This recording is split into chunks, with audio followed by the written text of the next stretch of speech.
وَلَوْلَا فَضْلُ اللَّهِ عَلَيْكُمْ وَرَحْمَتُهُ فِي الدُّنْيَا وَالْآخِرَةِ لَمَسَّكُمْ فِي مَا أَفَضْتُمْ فِيهِ عَذَابٌ عَظِيمٌ۔ سورۃ النور آیت نمبر 14 اور 15۔ اِذْ تَلَقَّوْنَهُ بِأَلْسِنَتِكُمْ وَتَقُولُونَ بِأَفْوَاهِكُمْ مَا لَيْسَ لَكُمْ بِهِ عِلْمٌ وَتَحْسَبُونَهُ هَيِّنًا وَهُوَ عِندَ اللَّهِ عَظِيمٌ۔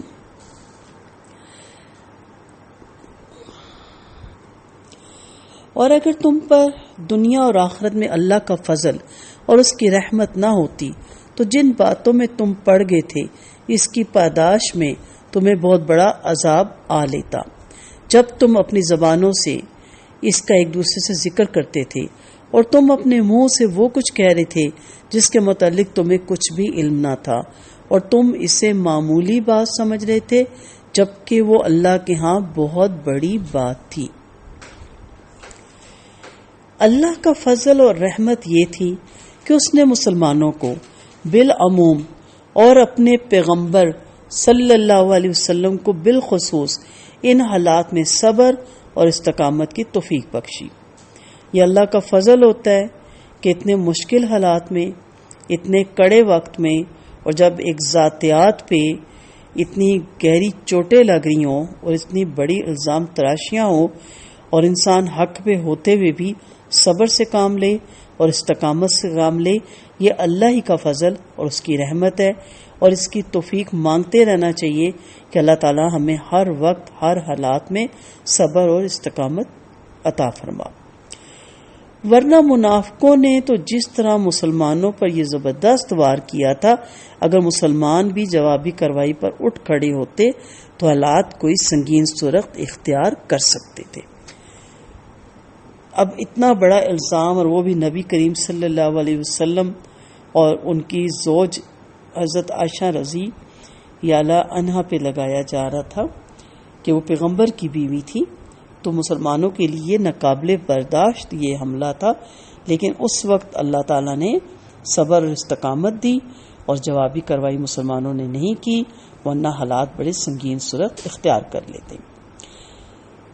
اسی لیے کہا اس تلقونہ بِأَلْسِنَتِكُمْ، یعنی انسان کے جھوٹے ہونے کے لیے یہ کافی ہے کہ وہ سنی سنائی بات آگے بیان کر دے۔ میں سنی سنائی بات کو بغیر تحقیق کے آگے بیان کر دینا کبیرہ گناہ ہے۔ آپ صلی اللہ علیہ وسلم نے فرمایا کسی انسان کے جھوٹا ہونے کے لیے یہ بات کافی ہے کہ وہ جو کچھ سنے اسے آگے منتقل کر دے۔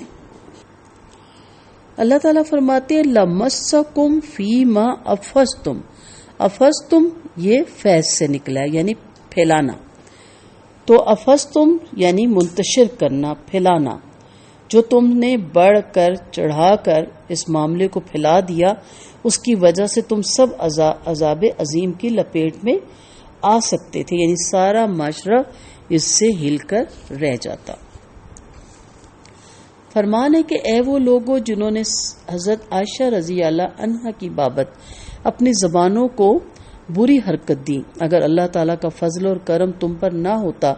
کہ وہ دنیا میں تمہاری توبہ قبول کر لے اور آخرت میں تمہیں تمہارے ایمان کی وجہ سے معاف فرما دے، تو جس بہتان میں تم نے اپنی زبانیں ہلائی اس میں تمہیں بڑا بھاری عذاب ہوتا۔ یہ آیت ان لوگوں کے حق میں جن کے دلوں میں ایمان تھا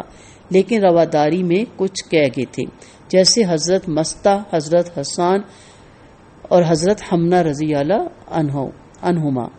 لیکن جن کے دل ایمان سے خالی تھے، جو اس طوفان کے اٹھانے والے تھے، جیسے عبداللہ بن ابی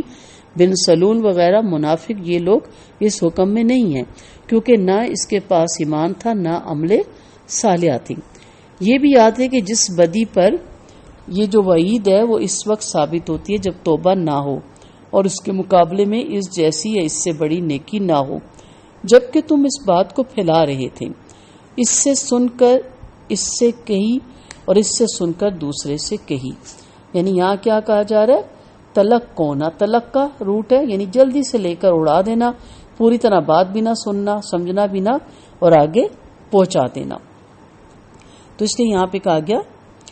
کہ اسے سن کر اسے آگے پہنچا دیا۔ حضرت عائشہ رضی اللہ عنہا کی قرات میں اسے تلقونا ہے، یعنی جب کہ تم اس جھوٹ کی اشاعت کر رہے تھے۔ پہلی قرات جمہور کی ہے اور یہ قرات ان کی ہے جنہیں اس آیت کا زیادہ علم تھا، اور تم وہ باتیں زبان سے نکالتے تھے جس کا تمہیں علم نہ تھا۔ تم گویا اس کلام کو ہلکا سمجھتے ہو، لیکن دراصل اللہ کے نزدیک وہ بہت بھاری کلام ہے۔ دیکھیں، ہر انسان کی عزت سب سے قیمتی ہے، چاہے وہ ایک عام بھی انسان ہے، لیکن یہاں آپ دیکھیں کہ الزام کس ہستی پہ لگایا جا رہا ہے۔ اس کو ہلکا نہ سمجھے، اللہ کے نزدیک بہت بڑا بھاری ہے۔ کسی مسلمان عورت کی نسبت ایسی تہمت جرم عظیم ہے، اللہ کہ اللہ کے رسول صلی اللہ علیہ وسلم کی زوجہ محترمہ، ان پر ایسا کلمہ سمجھ لو کہ کتنا بڑا کبیرہ گناہ ہے۔ اس لیے رب کی غیرت اپنے نبی کریم صلی اللہ علیہ وسلم کی وجہ سے جوش میں آئی، اور اللہ تعالیٰ نے وحی نازل فرما کر خاتم الانبیاء سید المرسلین صلی اللہ علیہ وسلم کی زوجہ محترمہ کی پاکیزگی ثابت کی۔ ہر نبی علیہ السلام کی بیوی کو اللہ تعالیٰ نے اس بے حیائی سے دور رکھا، پس کیسے ممکن تھا کہ تمام نبیوں کی بیویوں سے افضل اور ان کی سردار، تمام نبیوں سے افضل اور تمام اولاد آدم کے سردار حضرت مصطفیٰ صلی اللہ علیہ وسلم کی بیوی اس کام میں ملوث ہو؟ استغفر اللہ۔ پس تم لوگ اس کلام کو بے وقت سمجھے ہو، لیکن حقیقت اس کے برعکس ہے۔ بخاری اور مسلم میں ایک انسان بعض مرتبہ اللہ کی ناراضگی کا کوئی کلمہ کہہ گزرتا ہے جس کی کوئی وقت اس کے نزدیک نہیں ہوتی، لیکن اس کی وجہ سے وہ جہنم کے اتنے نچلے طبقے میں پہنچ جاتا ہے کہ جتنی نیچے زمین آسمان سے ہے، مگر اس سے بھی زیادہ نیچے ہوتا ہے۔ تو یاد رکھیں کہ ایک انسان خود کتنا ہی نیک، کتنا ہی پارسا ہو، کتنا ہی تقوی والا ہو، اس کے باوجود اس کو ہمارا دین اسلام یہ اجازت ہی نہیں دیتا کہ وہ کسی گناہ گار کو بھی برا بھلا کہ، کیونکہ اس کے گناہ کا معاملہ اللہ کے ساتھ ہے۔ اس کو ہدایت کی تلقین کر سکتا ہے، اس سے تنبیہ کر سکتا ہے، اس کی رہنمائی کر سکتا ہے، لیکن اس کو برا بھلا کہنا، اس کو کرٹیسائز کرنا، یہ وہ کسی صورت نہیں کر سکتا۔ تو اللہ ایک عام گناہ گار خطا کار کو بھی ہم کرٹیسائز نہیں کر سکتے، ہم اس کو برا بھلا نہیں کہہ سکتے، ہم اس پہ تہمتیں نہیں لگا سکتے۔ تو پھر آپ بتائیں کہ اتنی بڑی ہستیاں اور ان کی اتنی اللہ کے نزدیک فضیلت، تو ان پہ الزام تراشی کتنا بڑا گناہ ہے۔ تو اپنے زبانوں کو کنٹرول میں رکھنا چاہیے۔ یہ آیت اس وقت حضرت عائشہ رضی اللہ عنہا کی بارات میں اتری اور تمام انسانیت کو یہ سبق سکھا گئی کہ دنیا میں رہنے کا بہترین طریقہ ایک مسلمان کا کیا ہوتا ہے، کہ مسلمان کا کردار اور مسلمان کا اخلاق اس بات کا تقاضا کرتا ہے کہ وہ کبھی بھی کسی پہ بھی الزام نہ لگائے، اور پیچھے آپ آیتیں پڑھ چکے ہیں، اگر آنکھوں سے دیکھ لے تو پردہ پوشی کرے یا اس کو ختم کرنے کی کوشش کرے، اللہ کہ وہ بے حیائی اتنی عام ہو جائے کہ 4 بندے اس کو دیکھ لیں الگ الگ اوقات میں، یہ نہیں کہ پلاننگ کر کے چاروں دیکھے، اگر وہ دیکھ لیتے ہیں تو پھر بھی وہ خود اس کو مارنے کے ان کو مجاز نہیں ہے، وہ حکومت وقت جو بھی قاضی وقت ہے اس کے حوالے یہ معاملہ کر سکتے ہیں۔ تو اتنی احتیاط ہے، اس قدر اسلام نے اخلاقیات دی ہیں، لیکن آج آپ دیکھیں ہماری زبان پہ ہے کہ کوئی واقعہ میڈیا میں آیا نہیں یا اخبار میں آیا نہیں، چلیں اس کو بھی چھوڑیں، کوئی واقعہ سیاست میں دیکھ لیں، ان کی بہو بیٹیاں جو بھی ہیں، جس بھی اس کی ہیں، ہمارا اس سے کوئی تعلق نہیں ہے، لیکن ہم جب سیاست میں آتے ہیں اور جب ووٹیں ڈالنی ہوتی ہیں تو ہم ہر لیڈر کی ماں، بہن، بہو، بیٹی، نواسی، پوتی کو ذلیل کر کے رکھ دیتے ہیں، ایون کہ ان کی مائیں جو قبروں میں سو گئی ہیں، اللہ سب کی ماؤں کو کروٹ کروٹ جنت نصیب کرے، ان کو بھی ہم کھنگال کے رکھ دیتے ہیں۔ استغفر اللہ، ہم کیسے مسلمان ہیں؟ اور ان کے باپوں کو اور ان کے بھائیوں کو اور ان کے بیٹوں کو، اور پھر ہم اپنی گھریلو سطح پہ آ جائیں، اپنے خاندان میں آ جائیں، کسی کو نہیں ہم بخشتے، کسی کی بہو بیٹی کو نہیں ہم بخشتے، کسی کی بہن بیٹی کو نہیں ہم بخشتے۔ کیا ہو گیا ہمیں؟ ہمارا اخلاق ایسے ہو گیا، جیسا کہ میں نے کہا نا کہ آپ کتنے پارسا ہیں، کتنے تقوی والے ہیں، کتنے الحاج ہیں یا کتنی آپ حاجن ہیں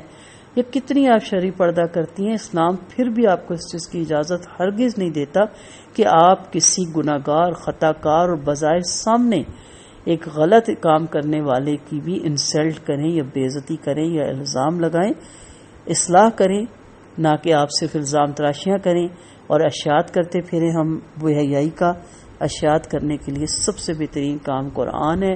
قرآن کو پھیلائیں، ان باتوں سے اپنے آپ کو محفوظ رکھیں۔ وآخر دعوانا ان الحمد للہ رب العالمین.